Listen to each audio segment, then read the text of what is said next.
Stay out of the woods. On this day in 1999, the Blair Witch Project hit theaters. This found footage horror flick had many people convinced it was real. The viral marketing for the film did play a big role in those perceptions. What horror movie did you think was a little too real? Let us know in the comments. Number 10. Ghostwatch.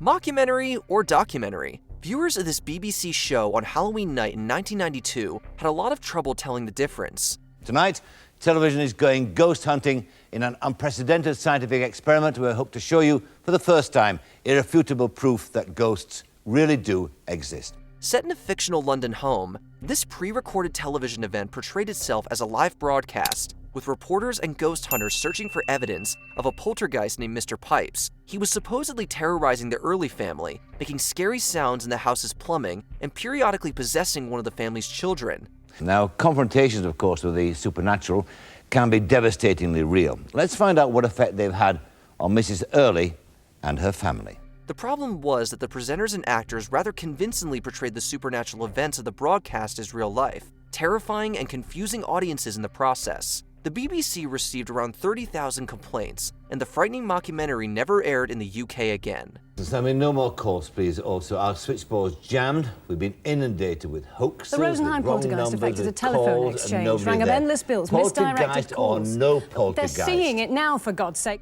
Number 9. The Poughkeepsie Tapes. What would you do if you discovered 800 videotapes that turned out to be a serial killer's personal snuff films? I had a tenant in this house here who was a very terrible person. This is the house where they found the Poughkeepsie tapes. Well, if you're anything like the makers of the Poughkeepsie Tapes, you'd piece them together into a terrifying found-footage documentary-style slasher flick. The trouble is, even though the film claims the videos are real, they definitely aren't, and the movie is merely masquerading as a true crime. The story of Cheryl Dempsey and what she became is truly one of the strangest, most disturbing things I've ever come across in the history of serial murder. But this reportedly didn't stop some audience members from wondering if they were watching actual violence. There was even a rumor that the movie's lack of official distribution at the time was due to a lawsuit from the victims' families. Turns out it was all made up, but the film is pretty disturbing nonetheless. It was my job to watch and log all 2,400 hours of the Poughkeepsie tapes. In the first month alone, I couldn't sleep for more than an hour or two at night. I still have nightmares about them. Number 8. As above, so below. We're stretching the criteria for this one. While audiences might not have believed that the found footage film As Above, So Below was real, many speculate that it could be based on a true story. There are over 200 miles of tunnels right underneath our feet. They're holding the remains of 6 million corpses. The movie follows a scholar and her friends as they search for the legendary philosopher's stone in the catacombs of Paris. But when you're poking around a dark underground crypt lined with skeletons, something's bound to go wrong. You must be more careful. His quest was a path to madness.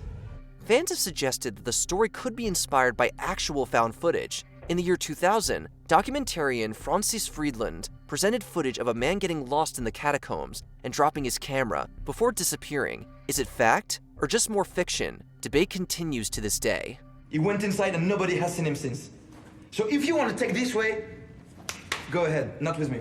Number 7. Guinea Pig 2, Flower of Flesh and Blood. Some movies are so gruesome and detailed that it's hard to believe what you're watching isn't real. This Japanese horror film follows a killer who abducts and dismembers his hapless female victim. The issue is that the special effects used in the film were so realistic, they had some viewers calling the authorities.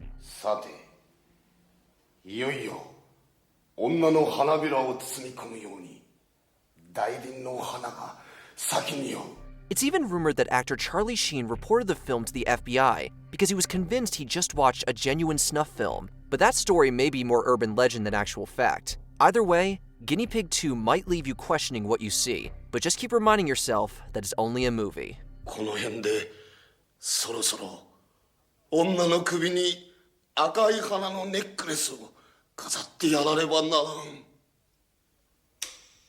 Number 6. The Fourth Kind.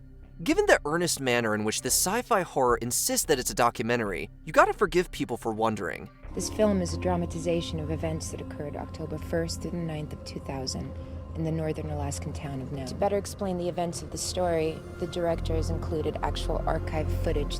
In the opening, lead actress Mila Jovovich claims that the film dramatizes events in the life of psychologist Abigail Tyler as she investigated alien abductions in Nome, Alaska. This footage was acquired from Nome psychologist Dr. Abigail Tyler, who has personally documented over 65 hours of video and audio materials.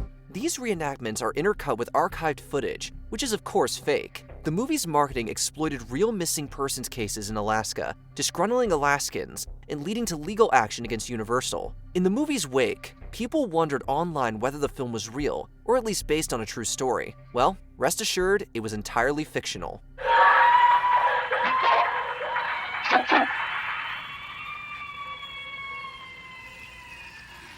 Number 5. Wreck.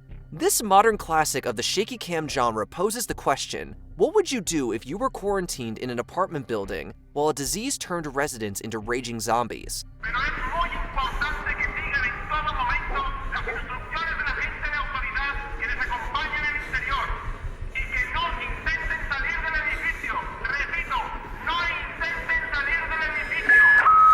If you answered, film the whole thing while running for my life, then you might fit right in with the cast of this Spanish horror flick. So, who thought it was real? Well, again, we're stretching a bit, but in a sense, the cast. Un pasito a tu derecha, pequeñín. ¿Sabes qué? Me voy a cambiar de lado, si no te importa, por el pelo. Wanting authentic performances, the directors leaned into improvisation and filmed long sequences to disorient, tire out, and scare their actors. This created what's been described as a haunted house experience. While the actors of course knew that it wasn't the zombie apocalypse, some of their reactions are very genuine. Como nos habían anunciado, el agente de sanidad acaba de entrar en el edificio. Estamos viendo unas medidas de seguridad impresionantes. No sabemos nada. Number 4. The Texas Chainsaw Massacre. Leatherface has become iconic, but did you know that the original 1974 film was marketed as a true story? The events of that day were to lead to the discovery of one of the most bizarre crimes in the annals of American history, the Texas Chainsaw Massacre. The opening narration tells audiences that the events to come really happened, misleading them into believing that the family of cannibals actually existed and carried out their gruesome crimes. The truth is that Leatherface was loosely based on two real serial killers, Ed Gein and Elmer Wayne Henley. Yes, they're sure. The man said they could tell if the grave had been dug up. Franklin, don't worry. I saw it myself. He didn't look dug up to me. But what happened in that house of horrors in Texas was all fictional, despite what the filmmakers want us to believe. Unfortunately, that doesn't stop Leatherface's chainsaw dance from being the stuff of nightmares. So now look, you boys don't want to go mess around no old house. Those things is dangerous. You're liable to get hurt. Number 3. Cannibal Holocaust. This Italian found footage film was so convincing that director Ruggero Deodato was charged with murder. This convinced them that I was the only one capable of breaking the evil spell that had been cast over the tribe by their murder of the whites. The charges were dropped once the supposedly dead cast members were interviewed on TV, and the director explained how he used special effects to achieve the film's realism. But Cannibal Holocaust remained extremely controversial. Oh, good Lord. It's unbelievable. It's horrible. Its depictions of mutilation, sexual assault, and animal cruelty led to the film being banned in several countries. It nonetheless gained a cult following, and inspired directors like Eli Roth to continue its graphically violent legacy. I wonder who the real cannibals are. Number 2. Snuff. This splatter film depicts the murder of an actress and her companions by a biker gang somewhere in South America. The story was inspired by the Manson family murders of 1969. However, producer Alan Shackleton decided to tack on a new ending that supposedly shows the crew of Snuff killing a woman for real. Shackleton marketed it as a genuine Snuff film, a movie that shows an actual homicide.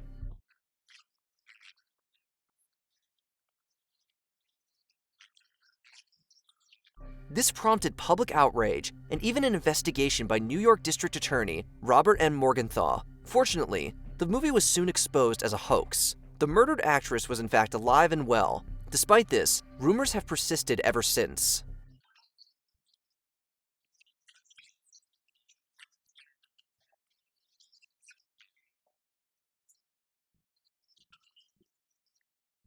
Number 1. the Blair Witch Project. Some consider it the ultimate found footage film, and the viral tactics used to promote it tried to convince viewers that the film was real. And it's all because of me that we're here now. Hungry, and cold, and hunted. This included a website with fake missing persons posters, police reports, and news footage, making the Blair Witch Project what some consider the first movie ever to primarily use online marketing. And it worked.